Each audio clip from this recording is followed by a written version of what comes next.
any way to make the game easier. I'm sorry, not easier. Safer.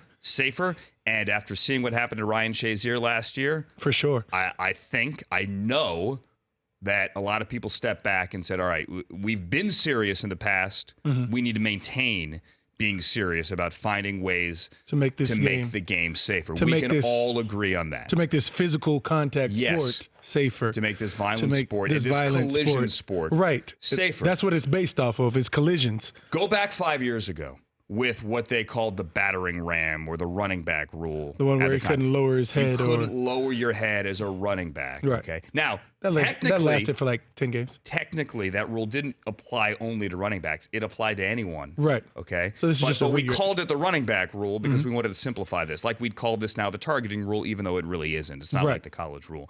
That running back rule, I mean, it was ripped by anyone who's ever carried a football anywhere at any time. For sure.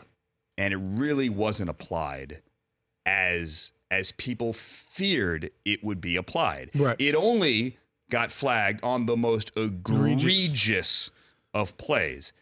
I'm curious to see how this one truly does get applied. I'll tell you what, you circle that Ravens and Bears game for the Hall of Fame game. Right. It always gets a huge number because it's the first game back. I am fascinated to see how that game is officiated and how all 65 in the preseason are officiated. For sure.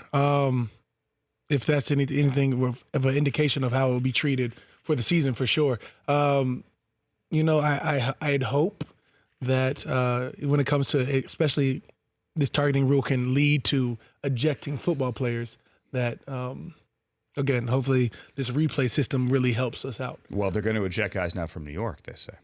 That was also passed this week. Right. They have the ability. So, for example, here's Gronkowski in the AFC Championship game getting hit by Barry Church. Mm-hmm. They could, if Barry you want to Church go was back. leading with shoulder, though. Yeah, I agree. But, again, the rule is head or neck area. Right. Anything, head or neck area. But the Gronkowski play against Tre'Davious White, where he came back off the top rope with the atomic elbow. Oh, yeah, the atomic elbow. Yeah, He could have and would have been ejected from New York on that. He most likely should have. And should have been. Yeah. We all agree, right? Yeah, He got it was after the play. The week after. Exactly. That was a no-brainer. He lost his temper for a second. Mm-hmm. How would you make the game safer? I mean, Can you? What?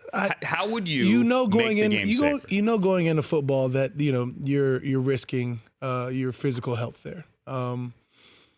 In terms of bodies colliding, as safe as you'd like to make it, I'm gonna say that's above my pay grade for sure, and really above my temperament. When you talk about, I know what I do as a defender, I know what an offensive lineman likes to do, what a quarterback likes to do.